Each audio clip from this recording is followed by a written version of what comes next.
ایک ہوتی ہے انسان کی مجبوری، معذوری، عذر، ایک ہوتی ہے اس کی لاپرواہی۔ ان دونوں چیزوں میں زمین و آسمان کا فرق ہے۔ یہ جو لاپرواہی ہوتی ہے یہ کسی بھی شخص سے منسلک ساری چیزوں کو ہی خراب کر دیتی ہے۔ آپ نے ایک چھوٹا سا پودا بھی اگر لگایا ہے اور آپ لاپرواہی کا مظاہرہ کرتے ہیں تو وہ خشک ہو جائے گا۔ تیجے مالی جیندے ہون تو پھر بوٹے سوکھ دے نہیں۔ اگر آپ اس کی پرواہ کرتے ہیں، اس پر توجہ دیتے ہیں تو اس کی نشو و نما ہوگی، وہ آگے بڑھے گا، وہ ترقی کرے گا، وہ ایک تناور درخت بن جائے گا۔ جس چیز کی بھی آپ پرواہ نہیں کرتے، آپ اپنی صحت کی ہی اگر پرواہ نہیں کرتے، آپ نے کبھی نہیں دیکھا کہ یہ کھانا جس ہوٹل سے میں کھا رہا ہوں یہ کوئی معیاری ہے یا بالکل غیر معیاری ہے، آپ نے کبھی پرواہ نہیں کی کہ مجھے کوئی اپنی خوراک کا وقت مقرر کرنا چاہیے اور مرتب طریقے سے مجھے غذا لینی چاہیے، تو آپ بیمار ہو جائیں گے۔ لاپرواہی آپ کسی چیز کی بھی کریں، غفلت آپ کسی چیز پر بھی کریں، بات کو شخص آپ کو سمجھا رہا ہوتا ہے، آپ کو گھر والے کوئی بات کہہ رہے ہوتے ہیں، لیکن چونکہ آپ غیر حاضر ہیں، لاپرواہی سے سن رہے ہیں، غفلت سے سن رہے ہیں، تو آپ کو پوچھنا پڑتا ہے کیا کہا تھا آپ نے؟ کیوں بھلا یہ ہوتا ہے کہ آپ غفلت میں تھے؟ یہ جو غفلت ہے نا، غفلت یہ بڑی نقصان دہ چیز ہے۔ یہ انسان سے تعلق رکھنے والی ہر چیز کا برا حال کر دیتی ہے۔ ہم نہ تو اب کمزور ہیں، نہ ان پڑھ ہیں، نہ چھوٹے ہیں، نہ جدید دور کے تقاضوں سے ہم نا آشنا ہیں۔ کسی شخص سے بھی آپ گفتگو کریں گے تو اللہ کے فضل سے وہ ڈھیر ساری چیزوں کا ادراک رکھتا ہے، سمجھ رکھتا ہے، شعور رکھتا ہے۔ وہ آپ کے ساتھ جب گفتگو کرتا ہے تو محسوس ہوتا ہے کہ وہ ساری چیزوں کو سمجھ رہا ہے، خطرات سے بھی آگاہ ہے، خوشخبریوں سے بھی آگاہ ہے، آنے والے وقت میں کون سی چیزیں نقصان کا باعث بن رہی ہیں اور کون سے پھول خوشبو دینے جا رہے ہیں، وہ سب چیزوں کو جانتا ہے۔ لیکن اس کے باوجود جو اتنی زیادہ کمزوری امت میں آ گئی ہے، اس قدر زیادہ ٹوٹ پھوٹ کا جو ہم شکار ہیں، تو زیادہ تر مسئلہ ہماری لاپرواہیوں کا ہے۔ ہم غفلتوں کا شکار ہیں۔ غفلت ایک خوفناک چیز کا نام ہے۔ یعنی جو بندہ پرواہ نہیں کرتا، توجہ نہیں دیتا، خیال نہیں کرتا اپنی ذمہ داریوں کا، وہ شخص فساد کا باعث بنتا ہے، وہ نقصان کرتا ہے، وہ اذیت ناک حد تک چیزوں کو لے جاتا ہے۔ آپ کو بہرحال پرواہ کرنی پڑتی ہے۔ یہ جس دور میں میں اور آپ ہیں نا، یہ لہو و لعب کا دور ہے، کھیل تماشے کا۔ کھیل تماشا ہمیشہ انسان کو لاپرواہ کر دیتا ہے۔ آپ دیکھ لیں، کل تک کھیل تماشا کسی گراؤنڈ میں جا کر کسی آلے کے ساتھ کھیلا جاتا تھا، وقت نکال کے لوگ جاتے تھے، کچھ دیر کے لیے ان کا ذہن تقسیم ہوتا تھا، گھر لوٹتے تھے، اپنی ڈیوٹی کرتے تھے۔ اب کھیل تماشے ہماری جیبوں میں آ گئے۔ چھوٹا آدمی، بڑا آدمی، اس سے بڑا آدمی، وہ سب اس کھیل تماشے میں مبتلا ہیں، اور وہ مذاق کی کیفیت اتنی دور چلی گئی ہے، میں بڑی معذرت کے ساتھ یہ بات عرض کرنے لگا ہوں کہ بعض اوقات بڑے بھی اس چیز کا شکار ہو کر اس طرح کی بات کرتے ہیں کہ چھوٹے ادھر ادھر دیکھ رہے ہوتے ہیں کہ کیا اس کو یہ بات کرنی چاہیے تھی، لیکن چونکہ ساری رات ساری صبح لگ ہی اس کھیل تماشے میں گئی ہے، لہو و لعب میں گئی ہے، مزاج بن گیا ہے، قوم سنجیدہ نہیں رہی۔ آپ کسی شخص سے بھی بات کر رہے ہوتے ہیں تو وہ چاہتا ہے کہ کچھ دیر میں گپ شپ کروں، کھیل تماشا کروں، شغل مغل کروں، میں گزر جاؤں۔ سنجیدگی فکر، مزاج کا ٹھہراؤ۔ اور درویشوں نے تو شکوہ کیا ہے کہ عمر بیت گئی، لوگوں کی عمر بیت گئی، ہڈیاں کمبن، گوڈے کھڑکن، اڑ گیا لک تیرا۔ اجے بھی گناہ تو باز نام ہے، واہ واہ مرد دلیرا۔ میاں صاحب کہنے لگے یہاں تک تو پہنچ گیا ہے کہ ہڈیاں کمبن اور تیرے گوڈے کھڑکن تے اڑ گیا لک تیرا، اجے بھی گناہ تو باز نام ہے، او واہ واہ مرد دلیرا۔ وہ تو اتنا دلیر ہو گیا کہ جب تجھے چاہیے تھا کہ اب ہی تیرے ہاتھ میں استغفار کی تسبیح آتی، اب ہی تجھے سجدے کا ذوق ہوتا۔ ہم اتنے زیادہ غفلت کا شکار ہیں، آپ یقین کریں۔ دیکھو، معافی ہوتی ہے عذر کی، معافی ہوتی ہے معذوری کی، غفلتوں کی معافی۔ جب ہم اسکول میں پڑھتے تھے، مدرسے میں پڑھتے تھے، تو جس بچے کا پتہ چل جاتا تھا نا یہ بیمار تھا، اسے مارنی پڑتی تھی۔ جس کا پتہ چل جاتا تھا نا کہ اس کے گھر میں کوئی پریشانی آ گئی تھی، اسے مارنی پڑتی تھی۔ غصہ دلانے والی بات یہ ہوتی تھی کہ گھر والے کہتے تھے کہ ہم نے تو بھیجا تھا، صبح تیار کر کے بیگ دے کے اس کو روانہ کیا تھا، اور جب پتہ چلتا تھا نا کہ یہ آیا نہیں، وہاں بیٹھ کر وقت گزارا، وہاں بیٹھ کر وقت گزارا۔ اب یہ وہ مسئلہ تھا کہ استاد اس پر یوں ہوتا تھا کہ جس طرح وہ پورے جلال میں آ گئے۔ اس بات نے انہیں اتنا غصہ دلا، وہ تو بیٹھا رہا، جان بوجھ کے نہیں آیا۔ اس کو شدید مار پڑتی تھی۔ جب ہم بڑے ہوئے، کتاب و سنت کو دیکھا تو کچھ چیزیں عجیب سی سمجھ میں آئیں۔ سیاستہ میں حدیث موجود ہے کہ صحابہ کرام علیہم رضوان فرماتے ہیں کہ ایک جنگ کا موقع تھا، تو وہ رستے بڑے سخت تھے، دشوار گزار گھاٹیاں تھیں، بڑی مشکل سے ہم نے وہ راہیں طے کی۔ ہمیں لگا کہ اس جہاد پر ہمیں بہت اجر ملے گا، اور پھر ہمارے دلوں میں یہ بھی خیال آتا تھا کہ فلاں فلاں فلاں فلاں تو صحابی آئے نہیں، وہ تو گھر میں رہے۔ اللہ کے محبوب صلی اللہ تعالیٰ علیہ وسلم نے ہمارے ان خیالات کو بھانپا اور کریم فرمانے لگے تمہیں اس جہاد پر بڑا اجر ملے گا، لیکن یاد رکھنا تمہارے کچھ بھائی ہیں جو گھروں میں بیٹھے ہیں، مجبوریوں نے، آزمائشوں نے، پریشانیوں نے، عذر نے انہیں آنے نہیں دیا۔ جتنا تمہیں صبر کر کے، مشقت جھیل کے، سفر کر کے جہاد کا ثواب ملے گا، اتنا ہی انہیں گھر بیٹھے بیٹھے بھی ثواب ملے گا۔ آئے نہیں، یہ کس بندے کا معاملہ ہے جو عذر والا ہے؟ اور اگر کسی کے اجتہاد میں غفلت ہو گئی، حضرت کعب بن مالک رضی اللہ تعالیٰ، یہ بھی صحیح بخاری میں، کل چلا جاؤں گا، حضور تو جہاد پہ چلے گئے لیکن اجتہاد میں غفلت ہو گئی، کل چلا جاؤں گا، پرسوں جاؤں گا، ترسوں، فرماتے میں جا ہی نہیں سکا، حضور واپس آ گئے۔ جن منافقوں نے جھوٹ بولے جا کے کہ یہ مسئلہ ہو گیا تھا، یہ مسئلہ ہو گیا تھا، ان کو تو مل گئی معافی، لیکن میں چونکہ مخلصین میں سے تھا خدا کے فضل سے، اور ہو گئی تھی غفلت، 50 دن نبی کریم مجھ سے ناراض رہے۔ 50 دن اللہ کے لیے کہ تو رب کے راستے میں جہاد کرنے نہیں آیا، 50 دن حضور ناراض رہے۔ فرماتے تھے مدینے کی گلیاں میری تھیں، سب میرے اپنے تھے، پر کریم جو ناراض تھے تو کوئی پھر سلام بھی نہیں لیتا تھا۔ مجھے یوں لگتا تھا کہ مجھے دیکھ کر ہوائیں اور فضائیں بھی رستے بدل جاتی ہیں۔ 50 دن میں مسجد میں آتا تھا، جب میں چہرہ ادھر کرتا تو حضور مجھے دیکھتے، اور جب میں حضور کو دیکھتا تو کریم چہرہ بدل لیتے، میں ویکھاں تے یار نہ ویکھے، تے جدوں نہ ویکھاں ادوں ویکھے، ایڈے نصیب کتھوں تتڑی دے، میرے وچ ویکھن دے ویکھے، غلام فریدہ بوے یار دے مرنا ہے پاویں ویکھے یا نہ ویکھے۔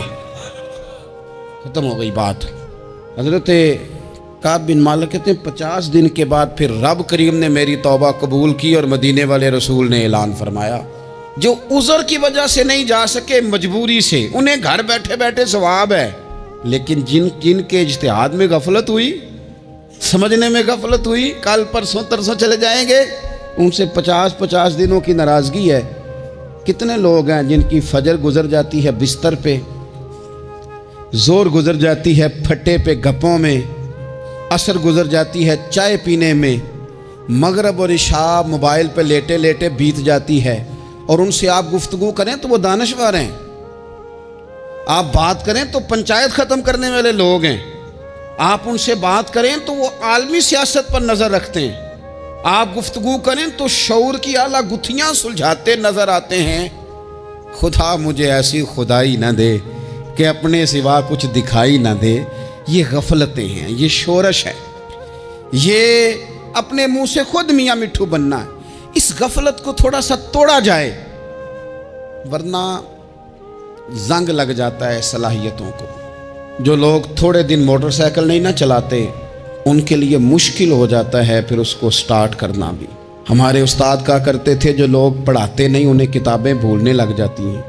جو لوگ کوئی کام کرتے نہیں پھر وہ آہستہ آہستہ وہ زنگ آلود ہو جاتا ہے. وہ کہتے ہیں اب نہیں ہو سکتا تم سے، اب مشکل ہے. سجنوں، دوستوں، بزرگوں، بھائیوں، جو لوگ شروع میں عبادتوں کے عادی نہیں ہوتے، وقت ضائع کرتے ہیں، بڑھاپے میں دل کرتا ہے توبہ ہو جائے لیکن اپنے ماتھے کو سجدے کی عادت ہی نہیں ڈالی. یہ جسم جھکنا اس کا عادی نہیں ہوا کہ رب کی بارگاہ میں جھکے.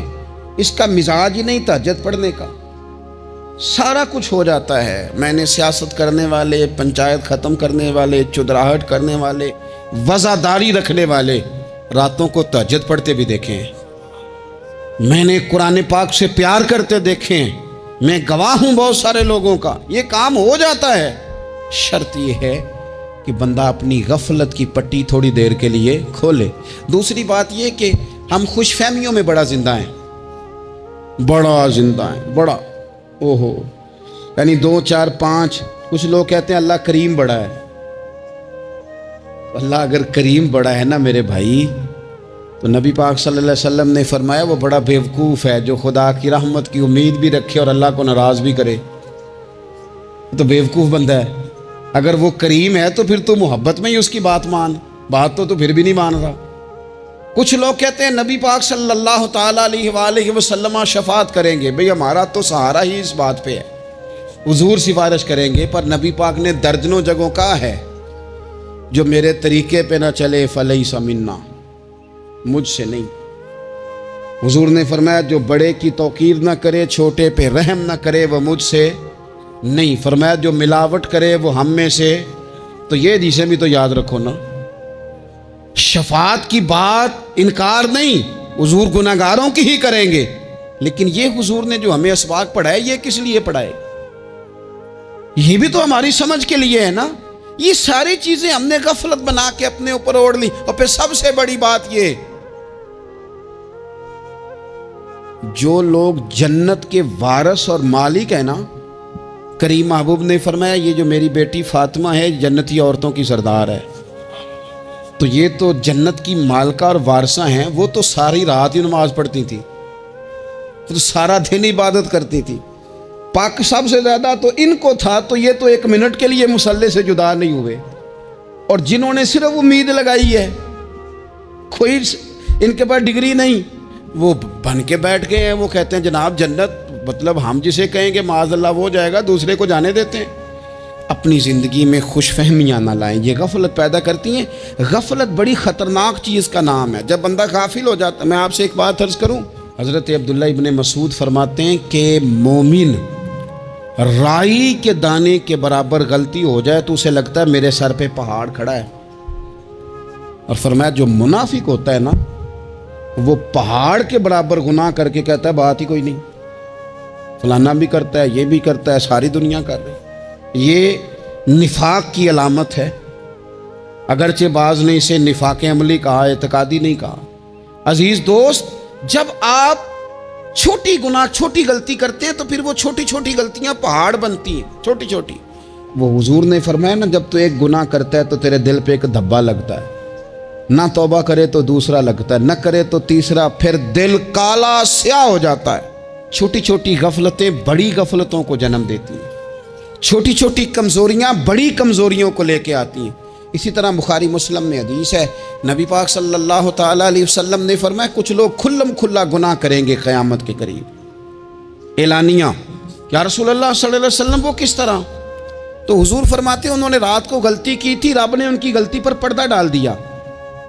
انہوں نے سویرے اٹھ کے خود لوگوں کو بتانا شروع کیا، اور دیکھا میں نے رات یہ کیا معاذ اللہ. فرمایا جب انہوں نے اللہ کے پردے کو کھولا تو پھر رب نے بھی ان کا پردہ کھول دیا.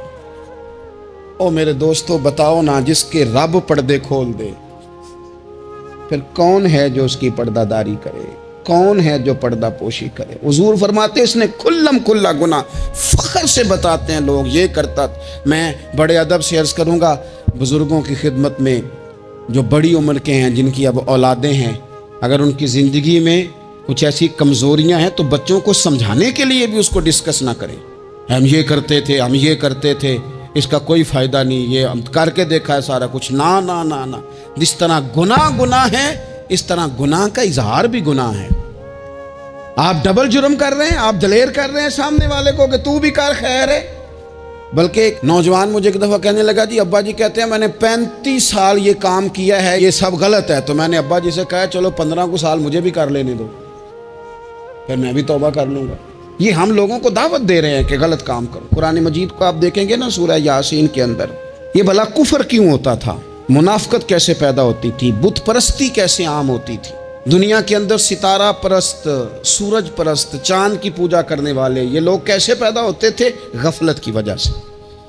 جیسے جیسے یہ اللہ کی بارگاہ سے دور ہوتے جاتے، یہ مختلف قسم کی عبادتوں میں، شرک میں، کفر میں مبتلا ہوتے جاتے۔ قرآن مجید سورہ یاسین کے اندر ارشاد فرماتا ہے کہ اللہ تبارک و تعالیٰ نے قرآن مجید کو اس لیے اتارا ہے لِتُنذِرَ قَوْمًا مَا أُنذِرَ آبَاؤُهُمْ، تاکہ آپ ان لوگوں کو ڈرائیں جن کے باپ دادا کو نہیں ڈرایا گیا۔ اور نتیجہ کیا ہوا؟ فَهُمْ غَافِلُونَ، وہ لوگ غفلت میں چلے گئے، ڈرایا نہیں گیا، سمجھایا نہیں گیا، کسی نے سبق نہیں پڑھایا۔ تو میں آپ سب سے گزارش کروں گا کہ خیر کی بات بتاتے رہیں، خیر کی بات کہتے رہیں۔ خیر کی بات جو ہوتی ہے یہ فائدہ کرتی ہے ہمیشہ، تو غفلتیں اپنی دور کرنی چاہیے۔ دوسرا یہ ہوتا ہے، ایک تو انسان جب وہ دور ہو جاتا ہے چھوٹے چھوٹے گناہ کر کے تو غفلت آتی ہے۔ دوسرا قرآن پاک نے ایک اور مقام پر اس کا ذکر فرمایا ہے، وہ اس طرح فرمایا ہے کہ جو انسان کی پیاری چیزیں ہیں نا بعض اوقات، جن سے وہ لگاؤ پیدا کر لیتا ہے، جن سے محبت اس کی بڑھ جاتی ہے، وہ چیزیں بھی غفلت پیدا کرتی ہیں۔ ان میں 2 چیزوں کا تو قرآن پاک نے نام لے کے ذکر کیا ہے۔ ویسے وہ ڈھیر ساری چیزیں ہیں، 1 2 3 نہیں۔ سیاست بھی بندے کو غافل کرتی ہے، دوستوں کی کثرت بھی بندے کو غافل کرتی ہے، کھیل تماشا بھی غافل کرتا ہے، پیسے زیادہ آنے لگ جائیں تو وہ بھی بندے کو غافل کرتے ہیں، تعریف کرنے والے زیادہ ہو جائیں تو وہ بھی غفلت میں مبتلا کر دیتے ہیں۔ بندہ کسی کرسی پہ بیٹھ جائے تو پھر بھی ادھر ادھر دیکھنے کو تیار نہیں ہوتا۔ یہ ساری چیزیں غافل کرتی ہیں، لیکن 2 چیزوں کا نام لیا قرآن پاک نے، فرمایا یا ایھا الذین آمنوا لا تلھکم اموالکم ولا اولادکم عن ذکر اللہ۔ فرمایا اے ایمان والو، کہیں ایسا نہ ہو کہ تمہاری اولاد اور تمہارا مال تمہیں اللہ کی یاد سے غافل کر دے۔ مال اور اولاد، بیوی کو، اولاد کو ایک مقام پہ قرآن پاک نے دشمن بھی کہا ہے۔ کب؟ جب یہ تمہیں کہیں کہ حرام کما کے لاؤ، جب یہ تمہیں کہیں کہ ہمیں جس طرح کا مرضی مال دو، جب یہ تمہیں کہیں ناجائز کرو، یہ دشمنی کر رہے ہیں تمہارے ساتھ۔ یہ مال اور اولاد یہ بندے کو غافل کر دیتے ہیں۔ کاروبار کرنا، مال کمانا، بچے پالنا، یہ ایک جزء ہے زندگی کا، یہ کل زندگی نہیں۔ کل زندگی تو یہ ہے کہ آپ نے دین کے لیے کیا کیا، ملت کے لیے کیا کیا، ملک کے لیے کیا کیا، غریب کے لیے کیا کیا۔ کبھی کسی بندے نے جھونپڑیوں والوں سے پوچھا ہے کہ بارشوں میں تمہارا کیا حال ہوتا ہے؟ وہ کچی آبادیاں جہاں سے گزر کے ہم اپنے بچوں کو دکھاتے ہیں کہ یہ دیکھو یہ پرانے مکان سارے اسی طرح کے ہوتے تھے، کبھی ان لوگوں سے آپ نے پوچھا ہے جو ساری رات چھتوں کے نیچے بالٹیاں رکھ کے وقت گزارتے ہیں کہ چھت ٹپکتی ہے؟ ان سے پوچھا ہے کہ رات بچے سو پائے تھے کہ نہیں؟ اچھا جی بارش ہو رہی ہے تو پھر ہم نے کیا کرنا تھا؟ ہم نے گھر والوں کو پکوڑوں کا آرڈر دینا تھا، وہ وقت پہ دیا۔ یہ کب ہوتا ہے؟ جب قومیں غافل ہو جاتی ہیں مال میں، مزوں میں، اپنی ذاتی زندگی کے پیچ و تاب میں، پھر وہ اتر کر دائیں بائیں دیکھنا پسند نہیں کرتی۔ اللہ فرماتے ہیں مال اور اولاد کہیں تمہیں اللہ سے غافل نہ کر دے، کہیں ایسا نہ کر بیٹھنا کہ تم اس میں الجھ جاؤ پوری طرح اور تمہیں صرف اور صرف اپنے بچے یاد رہ جائیں۔ تجارت کرنی چاہیے، لیکن ہم تجارت نہیں کرتے، بانی تاجر جاتے ہیں، ہر چیز کو تجارت کی نظر سے دیکھتے ہیں۔ ڈاکٹر آپ بنے، لیکن زندگی ساری ہی آپ ڈاکٹر بن کے نہ گزاریں، آپ کے کچھ اور تعلقات بھی ہیں، کچھ اور رشتے بھی، ان پر بھی تھوڑا غور کر لیں۔ غفلتیں تیزی سے آتی ہیں، اور وہ آ کر کے ہمارے اوپر حاوی ہو جاتی ہیں۔ جو پرانے لوگ تھے نا، غافل نہیں ہوتے تھے، بڑے بڑے لوگ اپنے آپ کو کنٹرول کرتے تھے، دیکھتے تھے کہ یہاں کوئی چیز مجھ پہ حملہ آور تو نہیں ہو رہی، فلانی چیز کہیں میرے اوپر زیادہ قبضہ تو نہیں کر رہی۔ وہ پھر ان چیزوں سے اپنے آپ کو بچاتے تھے۔ نفسانی خواہشات کا غلبہ یا دوستوں کی تعریفیں یا ادھر ادھر کی چیزیں، وہ اپنے آپ کو تیزی سے اس سے بچاتے۔ اس رستے سے اجتناب کرو جو رستہ غفلت لاتا ہے، جو رستہ تکلیف میں مبتلا کرتا ہے۔ جو دم غافل سو دم کافر، سانو تے مرشد ہوئی پڑھایا ہو، ہمیں تو یہ سبق دیا گیا۔ مجھے کہہ لینے دیں، ہم میں سے ڈھیر سارے لوگ ہیں، پلٹ کر اپنی زندگی دیکھیں، اپنے آپ پر غور کریں، تو ہم اتنے قابل تھے کہ شاید ہمیں کوئی اپنے دروازے پر چوکیدار بھی نہ رکھتا، لیکن جب اس نے نواز دیا تو ہمارے لہجے ہی بدل گئے، ہمارا انداز ہی کچھ اور ہو گیا۔ شاید کوئی ہم سے سلام بھی نہ لیتا، لیکن جب اللہ نے نواز دیا تو لفظ اور جملوں کے اندر پھر ہمارے وہ رنگ آ گیا جو نہیں ہونا چاہیے تھا۔ کیوں؟ کہ مال آیا تو غفلت لایا۔ حضرت عمر فاروق کے زمانے میں جب مال آتا تھا تو وہ رویا کرتے تھے، فرماتے تھے یہاں جی آتا ہے وہاں غفلت بھی آتی۔ اپنی زندگی سے غفلت کا پردہ اٹھائیں۔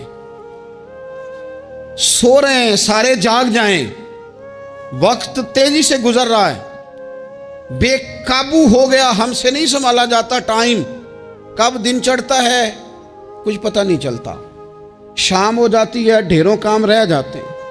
کئی لوگ تھے جن کا ارادہ تھا کہ پرسوں سے میں نے مسجد آنا ہے، میں نے نیک ہو جانا ہے، وہ نہیں آئے، موت ہی آئی، حضرت اسرائیل ہی آئے۔ بڑا پیار کیا فلانے نے، او ہو جی، بڑا ہی رو رہے تھے اس کے بچے، پھر کیا قبر پہ بیٹھے رہتے ہیں سارا دن؟ پھر کیا کیا انہوں نے بچوں نے؟ کسی نے کہا میں نے ساتھ جانا ہے؟ نتیجہ کیا نکلا؟ پیار کس بات کا تھا؟ حضرت عبداللہ ابن مبارک کا آخری وقت تھا تو اماں رو رہی، بہن رو رہی، بھائی رو رہے ہیں، بیوی رو رہی، بچے رو رہے ہیں، آخری ٹائم ہے تو اماں سے کہنے لگے روتی کیوں ہو؟ کہنے لگی پتر بیٹے تو اور بھی ہیں پر جس طرح دوائی تو لا کے دیتا تھا کوئی بھی نہیں دیتا۔ فرمانے لگے بہنوں سے اور بھائیوں سے تم کیوں روتے ہو؟ کہنے لگے تو موجود تھا تو ہمیں کوئی ڈر نہیں تھا، ہر مشکل میں تو پہنچ جاتا تھا۔ بچوں کی طرف دیکھ کے کہو تم کیوں روتے ہو؟ وہ کہنے لگے ابا جی ابھی تو ہمارے بیاہ ہونے تھے اور آپ جا رہے ہیں۔ بیوی سے کہا تو وہ کہنے لگی بادشاہی تو تیرے سر پہ تھی، یہ بچے پوچھیں گے مجھے؟ تو حضرت عبداللہ ابن مبارک نے سر سجدے میں رکھا اور کہنے لگے مالک میں سمجھ رہا تھا یہ مجھے رو رہے ہیں، یہ تو اپنی ضرورتوں کو رو رہے ہیں، میرا خیال تھا کہ میرے جانے کا انہیں ڈر لگا ہوا۔ نہ ان سب کو تو اپنا اپنا مسئلہ ہے کہ میرا کیا بنے گا تو میرا کیا بنے گا تو میرا کیا بنے گا، پھر کھول کے روئے اور سب کی طرف دیکھ کے کہنے لگے اور تمہارا تو مسئلہ پیچھے حل ہو ہی جائے گا، اکٹھے بیٹھے ہو، میں سوچ رہا ہوں قبر میں جاؤں گا تو میرا کیا بنے گا۔ رب کی بارگاہ میں حاضر ہونا ہے، سوال جواب ہونے ہیں، حساب دینا ہے۔ وہ مجھ سے کڑے سوالات پوچھے گا تو کتنا لئی تو پاپ کمائے، دس نہ ہن کتھے نہیں ہو تیرے کر دے، بلا ان کو تیرے حصے کا حساب۔ میرے عزیز غفلت کی بکل کھول دینی چاہیے، وہ دروازہ بند کریں جہاں سے غفلت آتی ہے۔ خدا را کوئی نہیں، آپ یقین کریں رسمی دعائیں رہ گئی ہیں، رسمی 2 موبائل ہاتھ میں پکڑے ہوتے ہیں، کل کے ٹائم پتر نے 2 موبائل اور 2 موبائل پکڑ کے وہ کہہ رہا ہوتا ہے مولوی صاحب بات دعا 5 منٹ اور لمبی کر دینا، دیکھ میں ذرا دیر ہے۔ وہ تو ادھر بیٹھو، چھوڑ دیکھ کو، تیرا تو باپ چلا گیا، رو بیٹھ کے مصلے پہ، مالک سے کہہ اسے معاف کر دے۔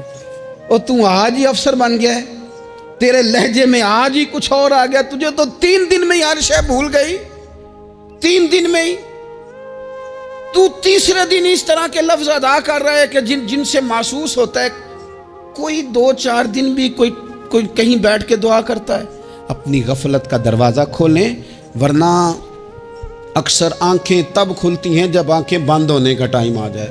ایک بات صرف اپنی زندگی میں طاری کر لیں، اس کو بھولے نہیں کبھی، اپنا حساب خود کریں۔ جس طرح ہم پیسے سارے دوستوں کے ساتھ ساری چیزیں ٹھیک ہیں، لیکن اگر ذاتی پیسے گننے ہوں تو وہ اندر سے لوگ دروازہ بند کر کے اپنے بال بچوں کے ساتھ گنتے ہیں، ان میں لوگوں کی شراکت داری پسند نہیں کرتے، چونکہ ذاتی مسئلہ ہے۔ اور ٹھیک ہے بات، بھئی کسی کا ذاتی مسئلہ ہے، وہ ٹھیک کر رہا ہے جو بھی کر رہا ہے۔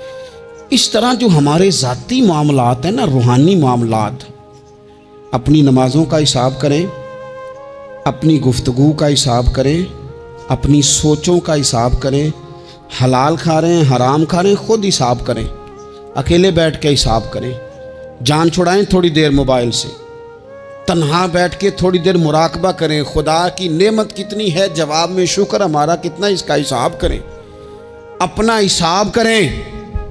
اور حضرت عمر فاروق کا وہ جملہ یاد رکھیں، فرمایا کرتے تھے اپنا حساب کر لو اس سے پہلے کہ تمہارا حساب کیا جائے، یہ نہ ہو کہ پھر رب رسول حساب کریں اور تمہارے لیے مشکل ہو جائے۔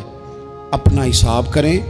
زندگی کے معاملات میں جتنی غفلتیں ہیں، وہ مطلب میرے ابا جی کہا کرتے تھے پتر چھال مار کے نکلو بسترے چوں، تو وہ تھوڑا سا نا ایک دفعہ چھلانگ لگا کے باہر آئے، اور پہلا قطرہ ہی بننا ہوتا ہے بارش کا، اور کچھ بھی نہیں ہوتا، پہلا قطرہ بن جائیں، نکل آئیں، توڑ دیں وہ سارے بت جو ہمیں غفلت میں مبتلا کرتے ہیں۔ زندگی میں فیصلے جلدی کر لینے چاہیے، ہم فیصلے نہیں کر پاتے اور ٹائم ہمارے جانے کا آ جاتا ہے وقت۔ وہ ایک نوجوان نے ایک دفعہ لکھا تھا کہ میں نے اپنے گھر والوں سے کہا کہ اب میں نے داڑھی رکھنی ہے اور کچھ میں نے عبادات کی طرف سفر کرنا ہے، تو میری والدہ کہنے لگیں کہ پتر اجے ٹائم نہیں۔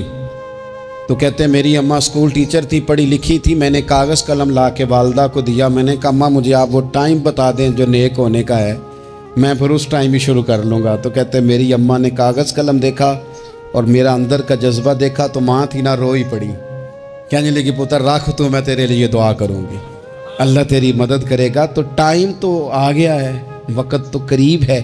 اللہ فرماتے ہیں اقترب للناس حسابہم وہم فی غفلۃ معرضون۔